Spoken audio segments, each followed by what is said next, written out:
दिल्ली के exit poll में चंद्रशेखर आजाद की पार्टी का जलवा, दो नेताओं की वजह से होगी अरविंद केजरीवाल की हार। चुनाव से पहले कर लिया होता गठबंधन तो ना होती ऐसी हालत। आम आदमी पार्टी में फूट के आसार, हो गया बंटाधार। जिन सीटों पर चंद्रशेखर आजाद ने उतारे उम्मीदवार, वहां क्या है अरविंद केजरीवाल का हाल, जानकर आप भी होंगे हैरान। दिल्ली में वोटिंग के बाद आए एग्जिट पोल ने अरविंद केजरीवाल की धड़कनों को बढ़ा दिया तो बीजेपी का दिन बना दिया। एक तरफ अरविंद केजरीवाल रातों को सो नहीं पा रहे तो दूसरी ओर बीजेपी के समर्थक ताली बजा रहे। लेकिन बीजेपी नेता अभी भी खुलकर सामने नहीं आ रहे, क्योंकि हरियाणा और महाराष्ट्र के एग्जिट पोल का हश्र उन्हें याद है। फिर इस बार तो कुछ एग्जिट पोल ने आम आदमी पार्टी की सरकार बनाई तो कुछ बीजेपी को पूर्ण बहुमत दे रहे हैं। लेकिन एक चीज जो सब में कॉमन है वो है छोटी पार्टियों का प्रदर्शन।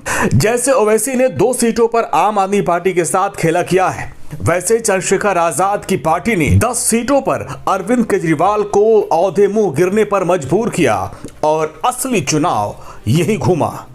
इन सीटों के बारे में आगे हम आपको बताएंगे, लेकिन उसके पहले देखिए 4 नए एग्जिट पोल जो आए उनमें कौन जीत रहा है और किसे कितनी सीट मिल रही है। टुडे चाणक्य एग्जिट पोल के मुताबिक दिल्ली की 70 सीटों में से बीजेपी को 51 सीटों पर जीत का अनुमान लगाया गया है। आम आदमी पार्टी को 19 सीटें मिल सकती हैं। इसमें बीजेपी को 49% वोट मिलने का अनुमान लगाया गया है। आम आदमी पार्टी को 41%, जबकि अन्य के खाते में 10% वोट जाने की बात कही गई है। एक्सिस माई इंडिया के सर्वे में भारतीय जनता पार्टी को 45 से 55 सीट और आम आदमी पार्टी को 15 से 25 सीट मिलने की संभावना है। कांग्रेस के खाते में 0 से 1 सीट जा सकती है, जबकि बीजेपी को आप से 6% अधिक वोट मिलने का अनुमान है। सीएनएक्स एग्जिट पोल में भारतीय जनता पार्टी की बड़ी जीत का दावा किया गया है।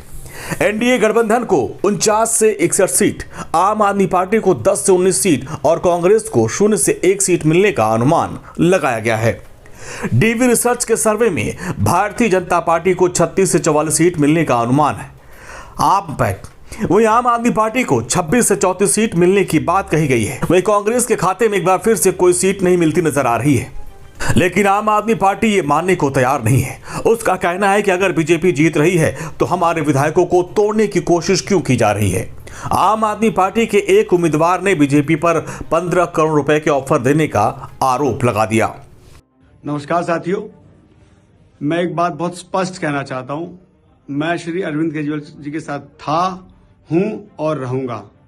आज मेरे पास गाली गलौज पार्टी का एक सदस्य ऑफर लेके आया था कि आप हमारी पार्टी चुनाव के रिजल्ट से पहले ज्वाइन कर लो तो 15 करोड़ रुपए आपको मिलेंगे, और साथ साथ बोले कि अगर आपके साथ कोई आता है तो आपको मंत्री पद मिलेगा।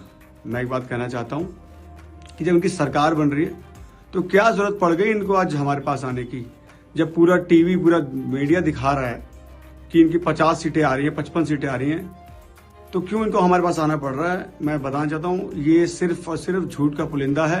दिल्ली में आम आदमी पार्टी सरकार बनने जा रही है और हमारे नेता श्री अरविंद केजरीवाल जी दोबारा मुख्यमंत्री बनने वाले हैं। धन्यवाद। वैसे आम आदमी पार्टी को इतना भी निराश होने की जरूरत नहीं है। 2 एग्जिट पोल्स ने उनकी भी सरकार बनवाई है, लेकिन फिर भी जो डेंट आजाद समाज पार्टी ने मारा है उससे उबर पाना उनके लिए आसान नहीं होगा। दिल्ली की कुछ सीटें ऐसी हैं जहां पर उनकी हार का कारण आजाद समाज पार्टी का उम्मीदवार बनेगा। जैसे त्रिलोकपुरी सीट, आजाद समाज पार्टी के उम्मीदवार विक्की पार्चा ने बढ़िया चुनाव लड़ा और अगर वो 10,000 वोट भी लेकर आते हैं तो सारे आम आदमी पार्टी के ही होंगे। इसी तरह बुराड़ी सीट पर अमित कुमार गुर्जर ने भी बढ़िया चुनाव लड़ा। ये सीट बीजेपी ने जेडीयू और एलजेपी के लिए छोड़ दी थी और यहां पर भी अरविंद केजरीवाल के लिए आजाद समाज पार्टी का उम्मीदवार गले की फांस बन गया। देवली विधानसभा सीट पर दलितों की संख्या काफी अच्छी खासी है और यहां पर भी चंद्रशेखर आजाद की पार्टी ने अच्छा चुनाव लड़ा और अरविंद केजरीवाल की पार्टी की मुश्किलें बढ़ा दी। ऐसी ही करीब 10 सीटें हैं। चंद्रशेखर आजाद की पार्टी अरविंद केजरीवाल की पार्टी को तगड़ा नुकसान पहुंचा रही है। चुनाव से पहले उनके पास गठबंधन का विकल्प था।